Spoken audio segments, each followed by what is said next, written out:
Mañana, durante unos instantes, el día se convertirá casi en noche. El sol desaparecerá ante nuestros ojos, las temperaturas podrán descender, aparecerán estrellas y planetas en pleno atardecer y millones de personas dirigirán su mirada al cielo para contemplar uno de los fenómenos astronómicos más extraordinarios que pueden observarse desde la Tierra. El miércoles 12 de agosto de 2026 se producirá un eclipse total de Sol que tendrá una importancia extraordinaria para España. La Luna se situará exactamente entre la Tierra y el Sol y ocultará por completo el disco solar. Durante la totalidad podremos contemplar la espectacular corona solar, un halo blanquecino que normalmente queda oculto por el intenso brillo del Sol, de nuestra estrella. La expectación es enorme porque será el primer eclipse total de Sol visible desde la península ibérica desde 1912. Y, además, la franja de totalidad atravesará una parte importante del norte y el este de España. La totalidad recorrerá Galicia, Asturias, el noreste de Castilla y León, Cantabria, el suroeste del País Vasco y Navarra, La Rioja, zonas del noreste de Madrid, Castilla-La Mancha y Aragón. También el norte de la Comunidad Valenciana y Baleares. En el resto del territorio español el eclipse será parcial. Además, también Asturias será uno de los lugares privilegiados. Toda la región estará dentro de la franja de totalidad. En Oviedo, por ejemplo, la fase total comenzará aproximadamente a las 20:27 y terminará hacia las 20:29 con una duración cercana a 1 minuto y 48 segundos.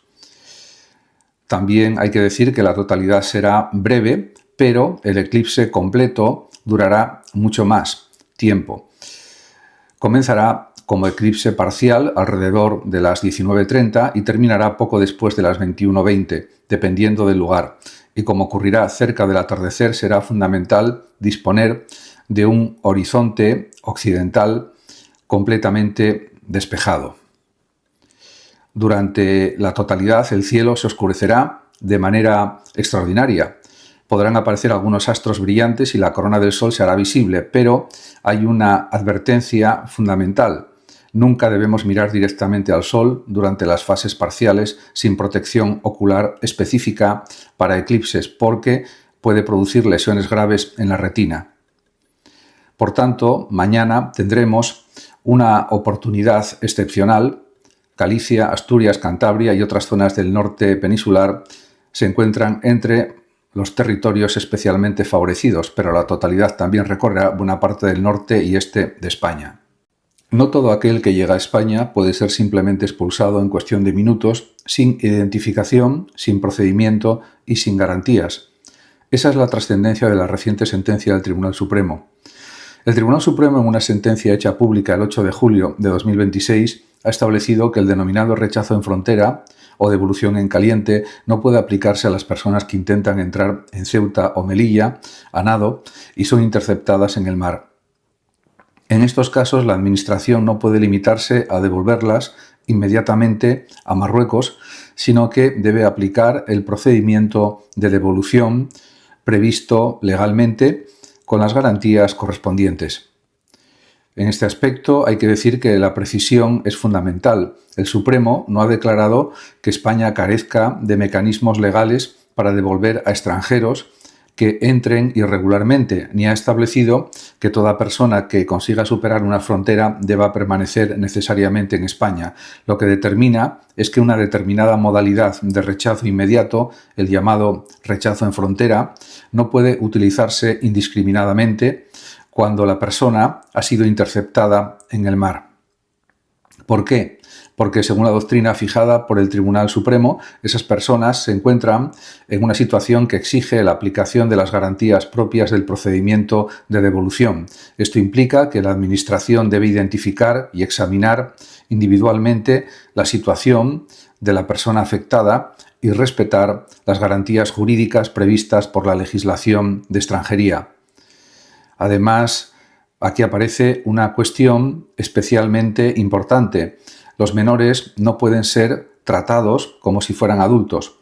Cuando existen indicios de que una persona es menor de edad, entran en juego las obligaciones específicas de protección de la infancia, de modo que no cabe una devolución automática sin las comprobaciones y garantías exigibles.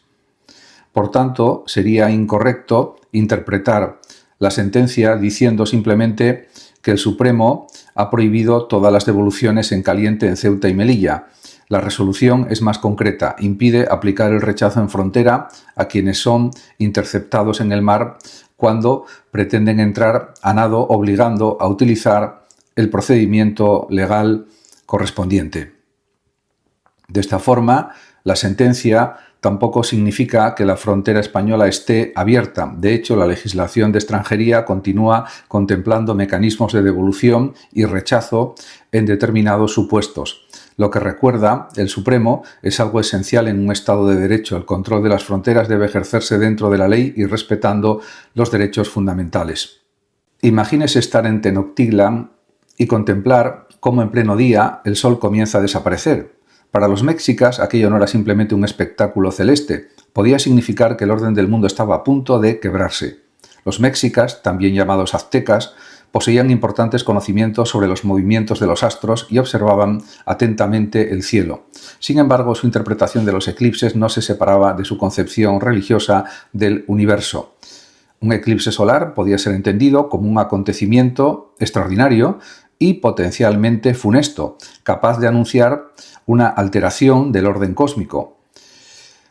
En náhuatl existía una expresión especialmente reveladora para designar el eclipse de sol, que significaba aproximadamente "el sol es comido".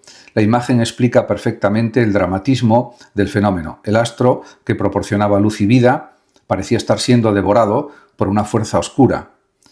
En este aspecto, las fuentes recogidas después de la conquista española, especialmente las relacionadas con Bernardino de Sahagún, describen el temor que podía provocar el eclipse. Existía la preocupación de que el sol no volviera a iluminar y que las tinieblas se apoderaran definitivamente del mundo. En ese imaginario, la oscuridad podía estar asociada con seres sobrenaturales y también con la destrucción de la humanidad. De esta forma, la reacción no era por tanto meramente pasiva. Durante los eclipses podían realizarse ceremonias y sacrificios destinados a proteger o fortalecer al sol. Las fuentes describen también gritos, alaridos, música ritual y una profunda consternación entre la población. Algunas tradiciones mencionan incluso sacrificios humanos relacionados específicamente con la necesidad de auxiliar al astro solar. Pero hay un aspecto todavía más interesante. Los sacerdotes y las élites mexicas poseían conocimientos astronómicos que permitían reconocer determinados ciclos celestes. Por eso debemos evitar la simplificación de pensar que para ellos un eclipse era únicamente superstición. Astronomía, calendario, religión y poder formaban un conjunto inseparable entre los aztecas o mexicas.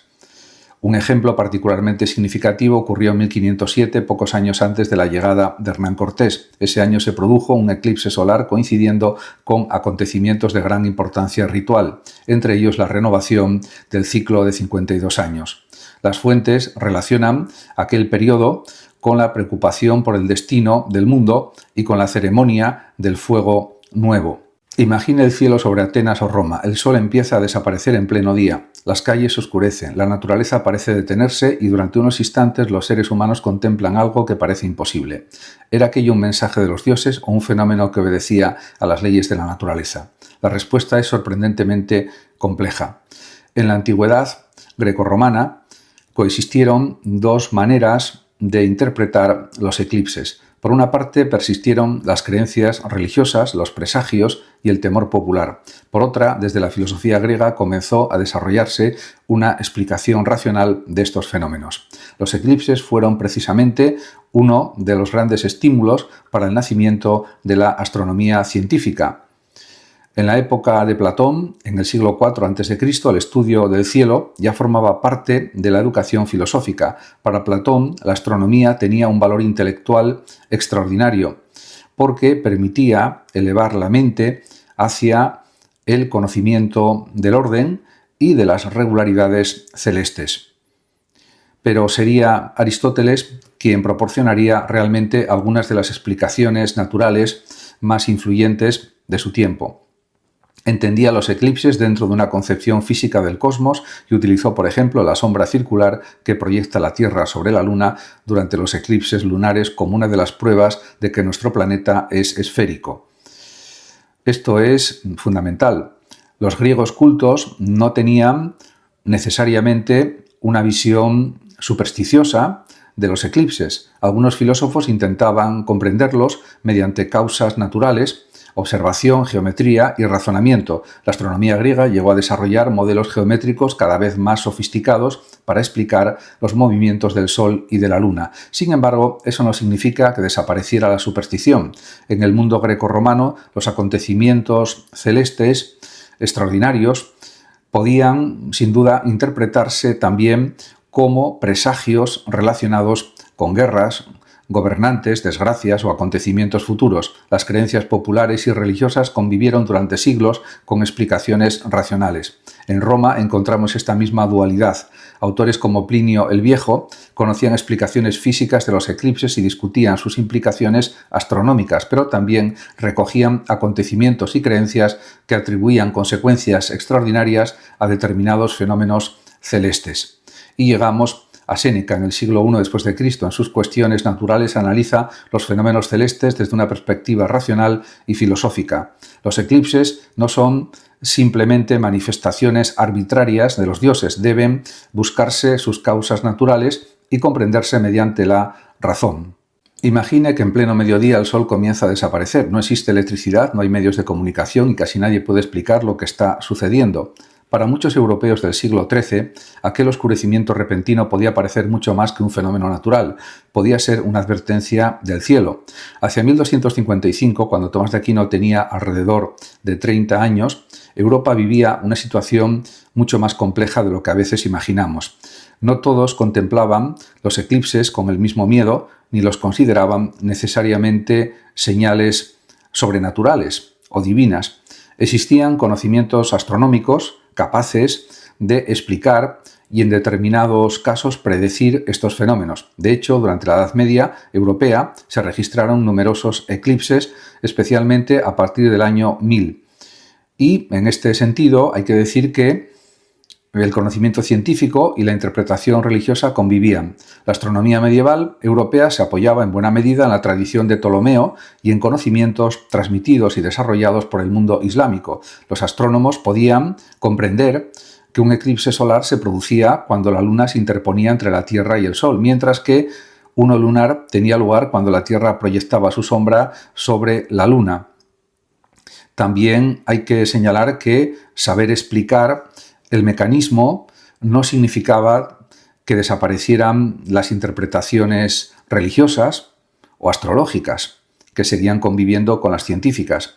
Para una población mayoritariamente cristiana y con escasa formación astronómica o nula formación astronómica, un eclipse podía contemplarse como un acontecimiento extraordinario enviado o permitido por Dios, especialmente si coincidía con guerras, epidemias, hambrunas, muertes de gobernantes u otros acontecimientos considerados trascendentales. Las crónicas medievales registraron eclipses precisamente porque podían adquirir significado histórico y religioso. La astrología también desempeñaba un papel importante. Algunos consideraban que determinadas configuraciones celestes podían influir en acontecimientos terrestres.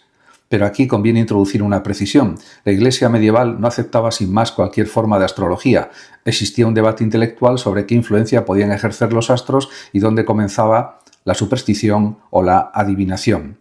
Y Tomás de Aquino constituye un ejemplo extraordinariamente interesante. Su pensamiento estaba profundamente influido por Aristóteles y distinguía entre las causas naturales de los fenómenos celestes y aquellas interpretaciones que atribuían a los astros un poder absoluto sobre la voluntad humana. Para Aquino, los cuerpos celestes podían tener determinados efectos naturales, pero no podían determinar el libre albedrío humano.